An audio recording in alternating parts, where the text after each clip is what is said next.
Guys, ito kasama niya ngayon ang kanyang alagang aso. Aso ng kanyang pinsan. Yan guys. Si hi anak. Nak. Hi ka nak. Hi. Yan. Hello. Yan. Habang gumagawa siya ng assignment niya ulit, ay nagpahinga siya muna para mahawakan niya ang kanyang asong alaga.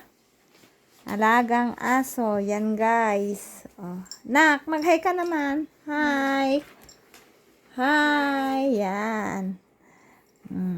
Yan guys. Hi Miggy. Ang pangalan ng kanyang aso ay Miggy. Yan. Yan guys. Nak, kawawa naman yung aso nak. Oh. Harap ka nak. Nak, harap ka. So guys, yan. O, kinain ng aso niya yung magulo kasi ang kanyang aso guys.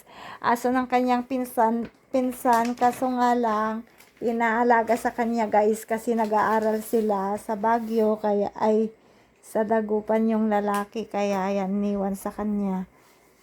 Siya munang pinag-alaga. Yan guys. Oh. Say nak, nak. Nak. Yan. Magbabay ka na. Bye. Yan guys. Bye. Bye na anak. Bye na anak. Nak. Bye.